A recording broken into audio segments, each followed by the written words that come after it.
পোনপ্ৰথমে মই আমাৰ ভাৰত চৰকাৰ অৰ্থাৎ নৰেন্দ্ৰ মোদী ডাঙৰীয়া অমিত শ্বাহকে আদি কৰি আমাৰ ভাৰতৰ চৰকাৰক মই ধন্যবাদ জ্ঞাপন কৰিম যে এইবেলি 2027 চনত কাষ্ট চেঞ্চাছ হ'বলৈ গৈ আছে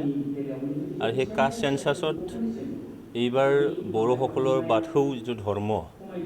অৰ্থাৎ বিগত সময়ছোৱাত যিখিনি চেঞ্চাছ হৈছিলে তাত ধৰ্ম হিচাপে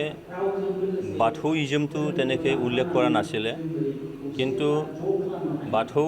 মহাসভাত অৰ্থাৎ বাথৌ ধৰ্মৰ আমাৰ যিখিনি নেতাকৰ্মীসকল আছে তেখেতসকলৰ আহ্বান মৰ্মে ভাৰত চৰকাৰৰ RGI registrar general of India তেখেতসকলে এইবাৰ বাথৌইজম লিখিব পাৰিব বুলি নিশ্চয়কৈ অফিচিয়েল এটা ইনফৰ্মেশ্যন বাথৌ মহাসভা তেওঁলোকে দিছে আৰু এইবেলি বাথৌইজম হিচাপে যিবিলাকে বাথৌ ধৰ্মত অৰ্থাৎ বড়োসকলে নিজক যিহেতু আমি হিন্দু ধৰ্ম বুলি আমি নাভাবোঁ বিগত সময়ছোৱা যিটো আমি হিন্দু হিচাপে ধৰ্মৰ কলামত লিখিব লগা হৈছিলে কিন্তু এইবাৰ বাথৌ ধৰ্ম এটা পুৰণা আমাৰ বড়োসকল যেতিয়া জন্ম হোৱাৰ পিছৰে পৰা হয়তো নিশ্চয়কৈ বাথৌ ধৰ্মক তেওঁলোকে পালন কৰি আহিছে কিন্তু নিজৰ ধৰ্মৰ বিষয়ে তেওঁলোকে ধৰ্মীয় যিখিনি কলাম আছিলে সেই তাত মানে উল্লেখ কৰিব পৰা নাছিল বিগত সময়ছোৱাত এইবাৰ এই সুযোগ এটা আহিছে আৰু এই সুযোগটো নিশ্চয় গ্ৰহণ কৰিবৰ কাৰণে আজি এটা seminar Bathou traditional cultural centre কোকৰাঝাৰে আয়োজন কৰিছে তো ইয়াত মই এজন শুনিবলৈ আহিছিলোঁ ইয়াত নিশ্চয়কৈ যে এইটো কেনেকৈ সিদ্ধান্তবোৰ গ্ৰহণ কৰে তো নিশ্চয়কৈ ময়ো যিখিনি আমাৰ বাথৌ মহাসভাৰ ফালৰ পৰা বা বাথৌ ট্ৰেডিশ্যনেল চেণ্টাৰৰ ফালৰ পৰা RGI যেতিয়া অফিচলৈ গৈছিলে তেতিয়া ময়ো তেখেতসকলক সংগ দিছিলোঁ কাৰণ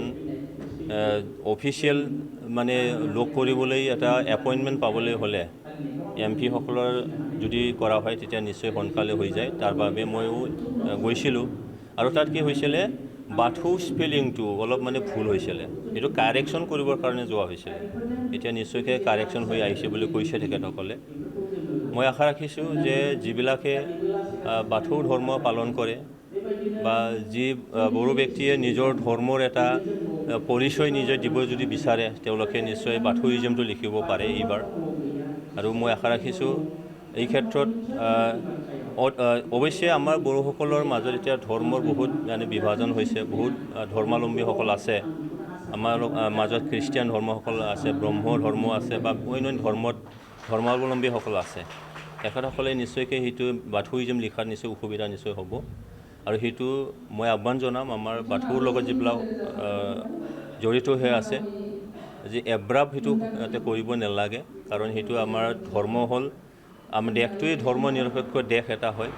ইয়াত নিজস্ব এটা নিশ্চয় সিদ্ধান্ত থাকে আৰু